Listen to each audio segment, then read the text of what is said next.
Madame, Monsieur, bonsoir et merci de nous rejoindre sur Al24 News pour cette nouvelle édition. Tout de suite, les titres de l'actualité de ce mercredi 15 février. Le protocole exécutif de mise en œuvre du mémorandum d'entente signé entre l'Algérie et la Mauritanie pour la réalisation de la route terrestre reliant Tindouf en Algérie et Zouéret en Mauritanie, ratifié par un décret présidentiel publié au journal officiel. Les deux parties s'engagent à accorder toutes les facilitations réglementaires.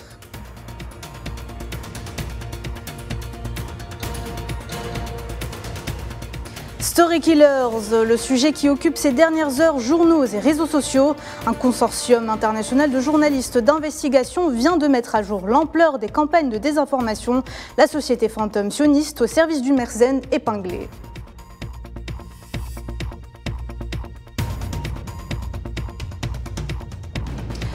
La Syrie face à une véritable catastrophe humanitaire. 10 jours après le séisme ayant fait plus de 5000 morts dans ce pays, l'ONU lance un appel aux dons. La situation est urgente.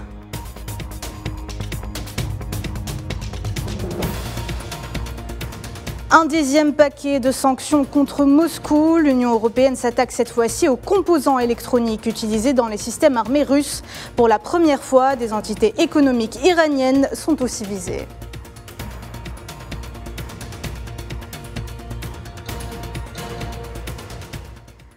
Bonsoir à nouveau. Le président algérien prend les facilitations nécessaires pour la réalisation de la route terrestre Tindouf-Zouéret, la route avec les frontières légales entre la Mauritanie et le nord de l'Afrique. Abdelmajid Tebboune a ainsi signé un décret présidentiel pour la ratification du protocole exécutif signé entre Alger et Nouakchott. Le texte porte sur les aménagements et dérogations pour l'achèvement de l'infrastructure stratégique sur une distance totale de 773 km. Cette route permettra notamment le transport en toute sécurité des marchandises entre les deux pays. Le ministre des Affaires étrangères algérien Ramdan Lamamra prend part à la 42e session du Conseil exécutif de l'Union africaine, dont les travaux se dérouleront ce mercredi et demain jeudi au siège de l'organisation dans la capitale éthiopienne Addis Abeba. Ces travaux s'inscrivent dans le cadre des préparations au 36e sommet des chefs d'État et gouvernement de l'UA. Plusieurs rapports concernant la paix et la sécurité alimentaire en Afrique et le renouvellement des membres de certains organes annexes seront soumis à débat lors du Conseil. La plus grande zone de libre-échange du monde, ZLECAf, est l'un des projets phares de l'Union africaine. La consolidation des couloirs économiques devra permettre d'augmenter le taux des échanges commerciaux dans le continent. Mohamed Wali Ben Chaban. La zone de libre-échange de l'Afrique peut apporter au continent une croissance économique inclusive considérable. Pour parvenir à un développement durable, l'Afrique doit accélérer le rythme de son industrialisation. C'est une étape cruciale pour l'intégration continentale, la création d'un marché africain qui assure une libre circulation des marchandises entre les pays africains à l'horizon 2028 pourrait même concurrencer les autres blocs économiques internationaux. La ZLECAf a un immense potentiel pour stimuler la croissance économique et transformer les perspectives de développement du continent si des mesures supplémentaires sont prises pour réaliser et répartir équitablement ces nombreux avantages potentiels, car ces résultats ne viendront pas automatiquement.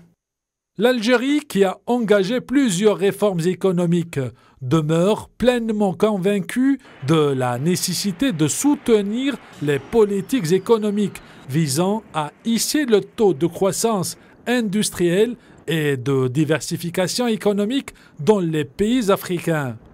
La ZLECAf continentale africaine est entrée en vigueur en 2019 dans l'objectif de constituer un marché unique pour les biens et services au niveau du continent, basé sur la libre circulation des activités et des investissements inter-africains. Le président tunisien Kais Saïed est revenu sur les arrestations sécuritaires opérées récemment, indiquant qu'elles avaient relevé plusieurs preuves à l'appui, l'implication de bon nombre de criminels dans un complot contre la sécurité intérieure et extérieure de la Tunisie. Kais Saïed a ajouté que ces criminels étaient également les vrais instigateurs des crises récurrentes liées à la distribution des marchandises et à la flambée des prix, et ce, lors d'une réunion tenue au Palais de Carthage avec la ministre du Commerce et du Développement des Exportations.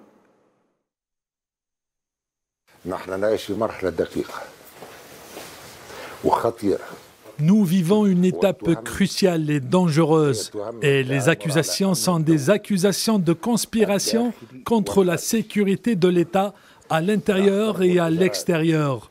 Nous respectons les procédures et les droits de l'homme. La question n'a de rapport ni avec les droits, ni avec les libertés, comme les prétendent ces derniers qui ont vendu leur conscience. Ceux qui complotent contre l'État, il est impossible de les laisser faire, car cela mène à l'effondrement de l'État, ce qui est d'ailleurs l'objectif de leur projet. Certains évoquent les droits et les libertés. Jamais au monde, ni dans l'histoire, les commanditaires de l'assassinat d'un président de la République sont sous la protection de la sécurité et n'ont pas été suivis par la justice. Il aurait fallu que le parquet réagisse par lui-même. Pour Kais Saïed, ce genre de complot met en danger l'avenir de la République tunisienne et de son peuple. Écoutons le président une nouvelle fois. Il s'agit de l'existence d'un État et de l'avenir d'un peuple et l'avenir de tout un pays. Nous n'allons pas leur permettre de se jouer, ni de la Tunisie, ni de son État, encore moins du peuple tunisien, qu'ils veulent appauvrir. La question aujourd'hui est purement économique et sociale et nos décisions émaneront du peuple et nous nous serons dictés d'aucune partie. Ce qui nous attend est un grand travail pour sauver la Tunisie et le peuple tunisien. C'est notre serment, c'est une affaire d'État, de pays et de souveraineté. Affaire Story Killers, une société fantôme sioniste aurait influencé des dizaines d'élections dans le monde au moyen de faux comptes sur les réseaux sociaux, mais aussi d'espionnage et de lobbying auprès des décideurs politiques. Une cellule de désinformation qui aurait interféré dans des campagnes électorales et des référendums, notamment en Afrique et en Europe. Sofiane Baroudi. De nouveaux rebondissements viennent s'ajouter dans l'affaire Rachid Mbarki, présentateur de BFM TV, visé par une enquête intérieure pour des soupçons d'ingérence et des opérations d'influence au profit de puissances étrangères. L'enquête Story Killer a mis au grand jour plusieurs séquences non validées par la rédaction en chef, mais diffusées à l'antenne de la première chaîne d'information de France par Rachid Mbarki, sur des dossiers de grande importance internationale, à l'instar de la situation au Sahara occidental. L'enquête a été menée avec le consortium Forbidden Stories, qui avait déjà révélé le scandale d'espionnage Pegasus, software sioniste utilisé par le Royaume du Maroc pour des activités de cyber-répression contre des journalistes et des militants, ainsi que pour des opérations d'espionnage visant de hauts responsables. Le contenu en question proviendrait d'une entreprise spécialisée dans l'industrie de la désinformation, constituée par des anciens des services de renseignement et de l'armée d'occupation sioniste basée à Tel Aviv. L'officine dénommée Team George offre une panoplie de services dans la plus totale illégalité, au profit d'oligarques, d'entreprises, mais aussi d'États.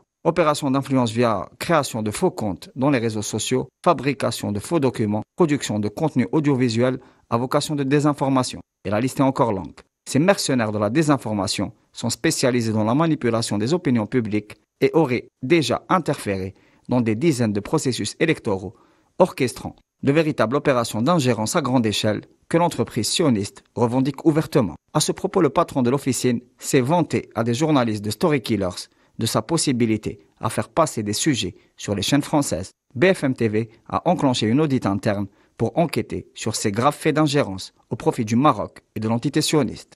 Le directeur de la chaîne Marc-Olivier Fogiel explique que le journaliste Rachid Mbarki a décidé de donner les informations de son propre chef sans passer par le circuit de validation. Il exprime également qu'il n'y aurait pas de complicité interne, même si l'identité de l'intermédiaire, elle, est bien connue. Il s'agirait d'un lobbyiste qui s'est spécialisé dans la désinformation, notamment sur la guerre en Syrie, et qui proposerait des rémunérations à des journalistes contre la livraison de contenu clé en main à passer à l'antenne. L'affaire révèle également la collusion à des fins de déstabilisation et de désinformation via des procédés d'ingérence orchestrée par le Royaume du Maroc et le régime d'apartheid sioniste, avec pour champ le vieux continent. Les révélations de l'enquête Story Killers, qui défraie la chronique, viennent s'ajouter au scandale de corruption et de manipulation Morocco-Gate qui entasse le Parlement européen et implique directement les services extérieurs marocains. Et 2 semaines seulement après la réunion de haut niveau Maroc-Espagne et la visite du Premier ministre espagnol Pedro Sánchez, Unidas Podemos déterre un projet de loi visant à accorder la nationalité espagnole aux Sahraouis nés avant le 26 février 1976 dans la province et à leurs descendants. Unidas Podemos prévoit cette semaine de défendre le projet de loi lors de la session plénière du Congrès espagnol. Une mesure sous la modalité de lettre de naturalisation qui bénéficiera aux Sahraouis, je rappelle, nés avant le 26 février 1976, c'est-à-dire date à laquelle le territoire du Sahara occidental a cessé d'être sous souveraineté espagnole.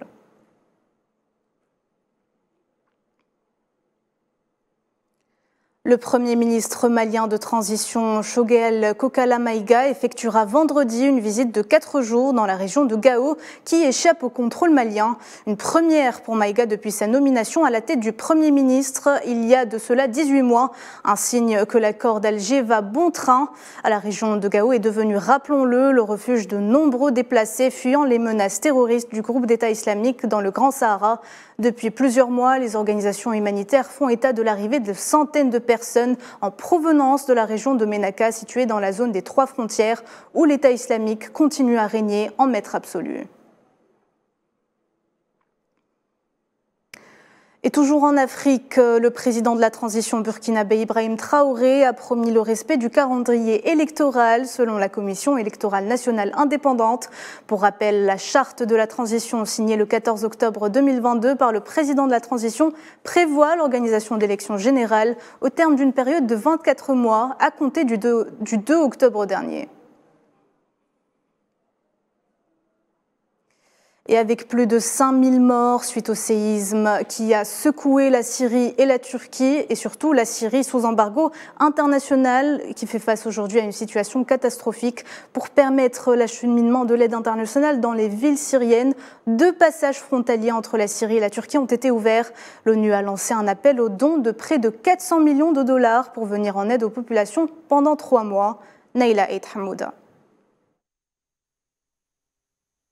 Le bilan du séisme qui a frappé la Syrie ne cesse de s'alourdir. Il dépasse désormais les 5000 morts, selon le dernier bilan provisoire établi mercredi matin. Dans un froid glacial, les sauveteurs continuent de mener une course contre la montre pour tenter d'extirper des rescapés des décombres. Militants, secouristes et sinistrés dénoncent depuis plusieurs jours la lenteur de la réaction onusienne et l'acheminement d'aide humanitaire. Lundi, Damas avait annoncé l'ouverture de 2 autres couloirs humanitaires de Bab Salama et Al-Ra'i, tout de suite utilisés. Le secrétaire général de l'ONU lance un appel aux dons internationaux face aux conséquences dévastatrices du séisme. J'ai un message urgent à adresser à la communauté internationale. Les souffrances humaines causées par cette catastrophe naturelle épique ne doivent pas être aggravées par des obstacles créés par l'homme. Accès, financement, fourniture. L'aide doit passer de tous les côtés à tous les côtés, par toutes les routes, sans aucune restriction. De son côté, Linda Thomas-Greenfield, ambassadrice des États-Unis auprès des Nations Unies, dénonce le retard d'ouverture des points de passage avec la Turquie et insiste sur l'acheminement des aides et la prise en charge des sans-abri. Nous avons besoin d'une résolution. Nous allons donc le surveiller de près. Si l'aide circule et qu'elle circule sans entrave, et que les ONG et l'ONU peuvent entrer sans être bloquées et que les personnes dans le besoin reçoivent l'aide dont elles ont besoin, c'est bien. Mais nous devons veiller à ce que cela se produise. Il a fallu 7 jours pour obtenir cette décision d'ouverture des frontières. Cette décision aurait dû être prise dès le premier jour. Pour la première fois depuis 2020, un convoi transportant de l'aide est entré mardi dans des zones du nord de la Syrie. Une nouvelle qui va permettre de soulager les victimes syriennes du séisme qui a frappé le pays et son voisin turc la semaine dernière. Le ministre russe des Affaires étrangères Sergueï Lavrov a déclaré mercredi devant les parlementaires que Moscou se concentrerait sur la fin de ce qu'il a appelé un monopole occidental sur les affaires mondiales dans le cadre d'une nouvelle politique étrangère, accusant l'Occident de supprimer les centres de pouvoir opposés. Les médias d'État russes ont apporté la semaine dernière que le président Vladimir Poutine était sur le point d'approuver une nouvelle politique étrangère, alors que les relations avec l'Occident plongeaient à des niveaux records à cause du conflit en Ukraine et des sanctions occidentales qui ont suivi. Notre concept renouvelé de la politique étrangère se concentrera sur la nécessité de mettre fin au monopole de l'Occident, sur l'élaboration du cadre de la vie internationale. De nouvelles sanctions contre la Russie en préparation à Bruxelles, où se réunissent les ministres de la Défense européens, membres de l'OTAN, pour accélérer leur livraison d'armements et de munitions à l'Ukraine. Un 10e paquet de sanctions contre Moscou coûterait, selon la présidente de la Commission européenne, Ursula von der Leyen, 11 milliards à l'économie russe.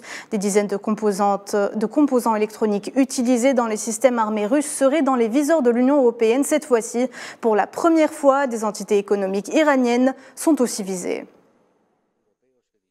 Avec 9 paquets de sanctions en place, l'économie russe régresse.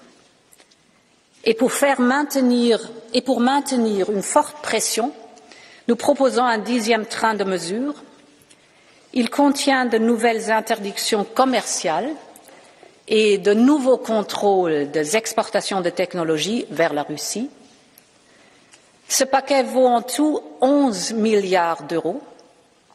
Nous proposons notamment des restrictions sur des dizaines de composants électroniques utilisés dans les systèmes armés russes. Donc, pour la première fois, nous proposons également de sanctionner les opérateurs iraniens, y compris ceux liés aux gardiens de la révolution. Il est notre devoir de le faire, notre devoir de sanctionner cela. Et à l'issue de cette réunion, l'Allemagne déclare que l'Ukraine ne recevra que la moitié du bataillon de chars Léopard 2 à 6. Et en parlant de l'Iran, le président iranien Ebrahim Raïssi poursuit ce mercredi sa visite en Chine. Il s'est notamment entretenu hier à Pékin avec son homologue chinois Xi Jinping. Les deux chefs d'État se sont entretenus après la signature de 20 documents de coopération et protocoles d'accord dans divers domaines, notamment la gestion des crises, le tourisme et les technologies de la communication et de l'information. Et à noter que dans sa déclaration, le président chinois a indiqué que la Chine et l'Iran jouissent d'une amitié traditionnelle et que les relations bilatérales avaient résisté aux épreuves des différentes perturbations internationales. Pour sa part, le président iranien a relevé que l'amitié entre les deux pays, qui a fait ses preuves, s'était renforcée au fil du temps. Une première visite du président iranien en Chine qui revêt une importance particulière pour les deux pays. Écoutons Zhang Shanhui, journaliste CGTN à Pékin, invité ce matin au Midi Info. Il s'agit de la première visite après le Nouvel An chinois et aussi c'est également la première visite en Chine pour le président Raïssi durant son mandat. Donc cette dernière rencontre en effet des deux chefs d'État remonte au septembre dernier, en 2022, lors du sommet de l'OCS, Shanghai Cooperation Organization, qui a été tenu en Ouzbékistan. Il faut qu'on se rappelle que c'est une organisation du processus de négociation pour le renforcement de la confiance dans les zones frontalières et le désarmement. Et le président iranien a signé avant de venir en Chine le décret de la mise en œuvre des projets des lois sur l'adhésion de l'Iran à l'organisation de coopération de Shanghai, donc à cette organisation qui est la dernière étape pour rejoindre l'organisation justement de coopération de Shanghai. L'Iran s'est toujours engagé à rejoindre la plateforme multilatérale qui est l'organisation de coopération de Shanghai. L'OCS, oui.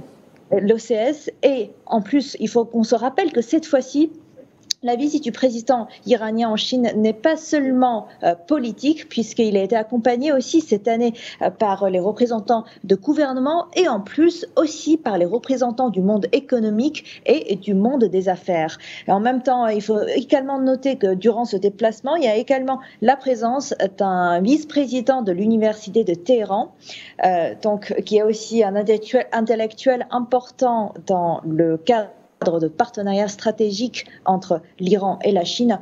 Et donc, en effet, cette fois-ci, on voit que la Chine attache une grande importance à la coopération des deux pays. Et la Chine, de cette partie, elle espère d'approfondir tant sur le plan diplomatique, économique et aussi culturel ces coopérations avec l'Iran. Et c'est la fin de ce journal. Merci de l'avoir suivi. Je vous dis à demain.